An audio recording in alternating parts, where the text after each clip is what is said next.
Conspiracy theory number 1. Mount Vesuvius didn't erupt. Do you realize how much time and effort has been put into research about Pompeii and Herculaneum and the destruction that the volcano caused on these two cities? I mean, to say that it's fake is almost an insult. I mean, we have a whole eyewitness account by Pliny the Younger on the day of the eruption. In fact, in Pliny's letter, there is countless amounts of evidence of the destruction caused by the volcano, such as in lines 150 through 151, which in Latin reads, Iam navibus sinis incidebat, calidor et dentior, iam pumices etiam nigrique, et ambusti et fracti, igne lapides, which translates to, now ash was falling on the ships, warmer and denser, now pumice stones also blackened and scorched, and rocks broken by fire. But no, they just believe that Mount Vesuvius didn't erupt, and when you ask them for evidence to back up their theory, they have nothing. There's no evidence in this world that states that Mount Vesuvius didn't erupt. They have nothing. It's crazy. It's the flat earthers all over again. Conspiracy theory number 2. Aliens caused Mount Vesuvius to erupt. Now, the evidence for this theory is oddly intriguing, and to be honest, if I was a 5-year-old, I might believe it. The theory is that way back in 79 BC, aliens were riding around Mount Vesuvius in a disc-shaped spaceship in order to document findings on a strange mountain that had no pointed top, and decided to land there in order to collect specimen samples. Upon landing, however, the foundation of the rock was weak, and due to how heavy the spaceship was with the amount of technology on board, the foundation broke and sent the spaceship crashing down, hence the strange shape of the top of Mount Vesuvius. Supposedly, the aliens weren't able to get the ship back into flight mode in time before it smashed into the ground, causing the spaceship to explode. But here's where the theory gets even crazier. Instead of the crash disrupting the volcano and causing it to erupt, the spaceship itself was filled with a lava-like substance that shot out of Mount Vesuvius in the blast. Hence why Pompeii and Herculaneum, plus a few bodies, were preserved for as long as they were. Even though I personally find this theory very interesting and that has a lot of details to it, Mount Vesuvius is a volcano, and usually volcanoes erupt naturally, and it just so happens that Mount Vesuvius, after years of being dormant, erupted. Years and years of research has been done on Vesuvius and is still going on right now. On livescience.com, there is an article talking about Vesuvius erupting that says, Mount Vesuvius is considered to be one of the most dangerous volcanoes in the world because of its proximity to the city of Naples and the surrounding towns on the nearby slopes. The volcano is classified as a complex stratovolcano because its eruptions typically involve explosive eruptions as well as pyroclastic flows. Vesuvius and other Italian volcanoes are part of the Campanian volcanic arc. The arc sits on a tectonic boundary where the African plate is being subducted beneath the Eurasian plate. Under Vesuvius, scientists have detected a tear in the African plate.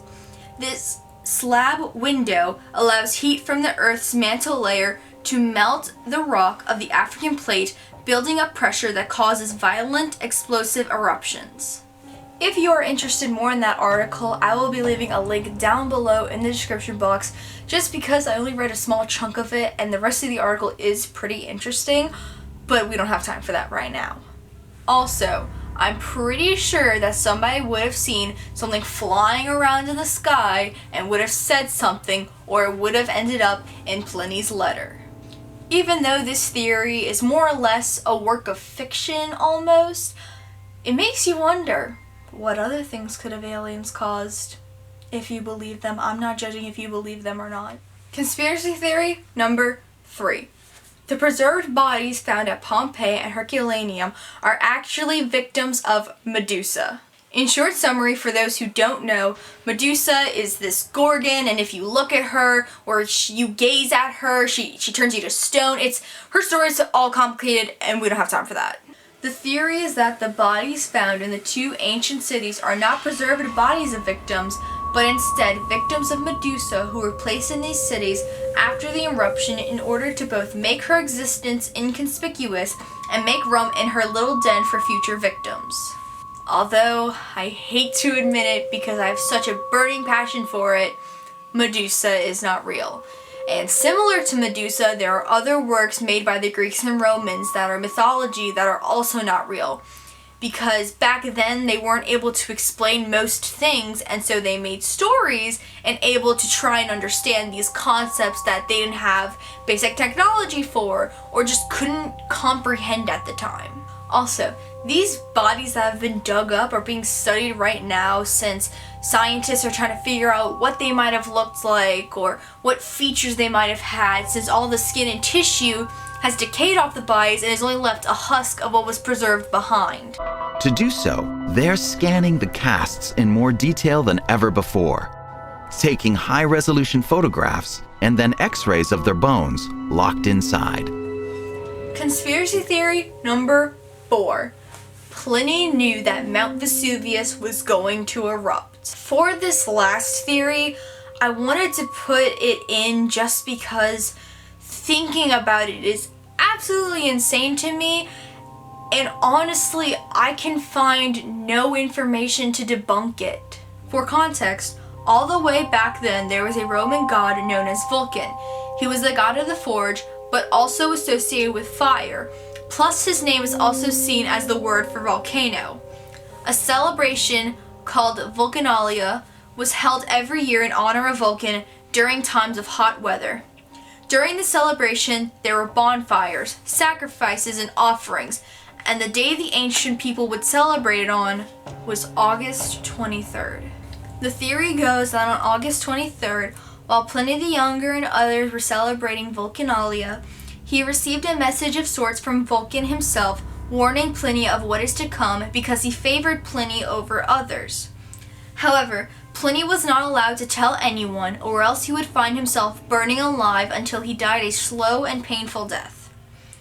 The evidence used to support this is in Pliny's letter, lines 138 through 140, that read in Latin, Mihi se venere una velum facit copiam. Respondi studere me male et forti ipse quodam scriberem dederat, which translates to, he makes an opportunity for me if I want to come along. I responded that I preferred to study, and by chance he himself gave me something to write. First of all, who in their right mind would study during a volcanic eruption? Second of all, if Pliny the Younger did choose himself over thousands of other innocent lives and even his uncle, that is absolutely disgusting.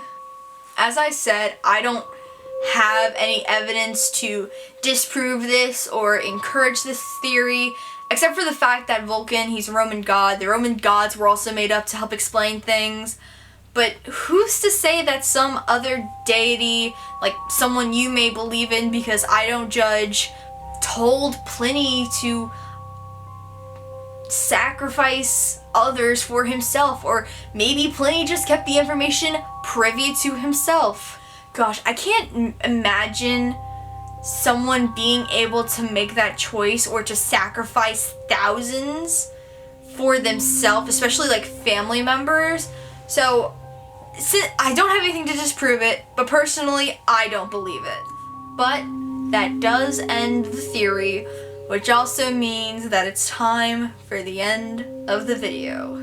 I hope you all enjoyed what I presented to you.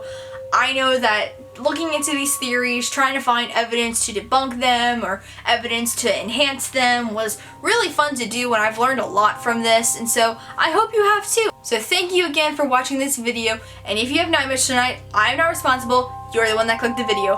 Bye!